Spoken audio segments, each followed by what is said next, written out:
저는 가난한 농촌 집안의 이남 육녀 중 셋째 딸로 태어났는데요.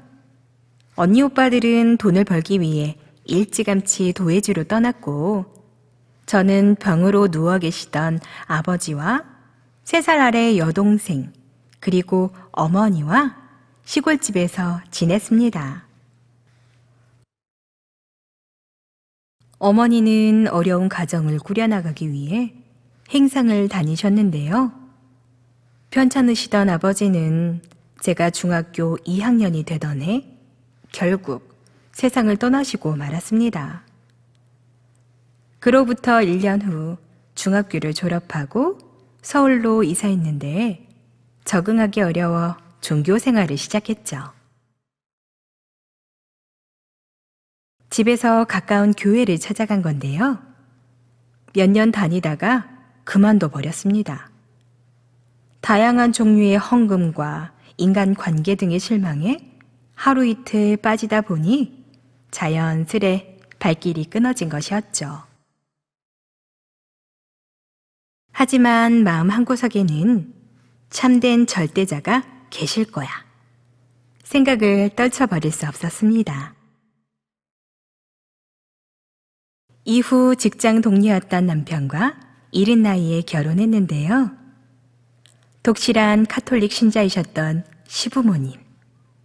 저도 교리 공부 이수 후 세례를 받았습니다. 아들과 큰딸, 작은딸도 유아 세례를 받게 하고 열심히 신도의 의무를 다하며 생활했지만 남편은 비협조적이었습니다. 저는 그럴수록 더 아이들을 데리고 다니며 종교 활동에 적극적이었죠.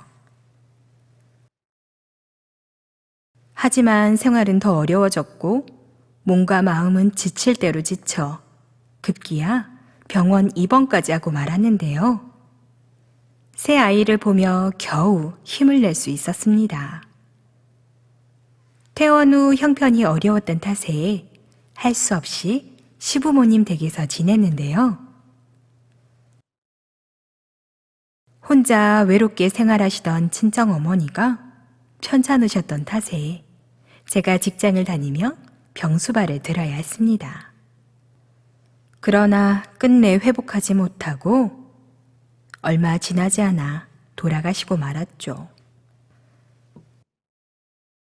그 뒤 직장을 구해 다니던 중 대순진리회 사람을 만나면서 신앙을 시작했는데요. 입도하기 얼마 전까지 20여 년간 지극정성으로 신앙했습니다. 어느덧 성인이 된 아이들. 아들은 유년 시절을 힘들게 보낸 탓인지 도망가듯 외국으로 가서 생활하고 있고, 큰딸은 결혼해서 잘 살고 있습니다. 막내딸도 직장에 다니며 잘 지내고요.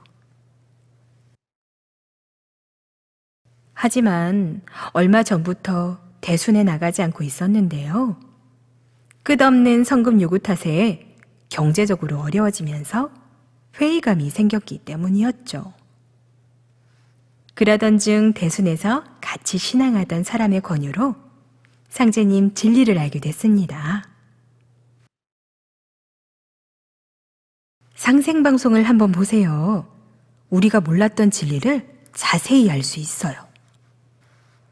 덕분에 방송을 보면서 참 진리를 알게 된 것이죠. 도전 11편 태모 고수부님을 읽으면서 그동안 상제님 진리를 제대로 몰랐다는 사실에 화가 치밀어 오르기도 했습니다. 저에게 상제님 진리를 전해준 이도생님께 감사드립니다. 그리고 음으로 양으로 도와주신 조상님들께 열심히 신앙하여 반드시 보은하겠노라고 약속드립니다.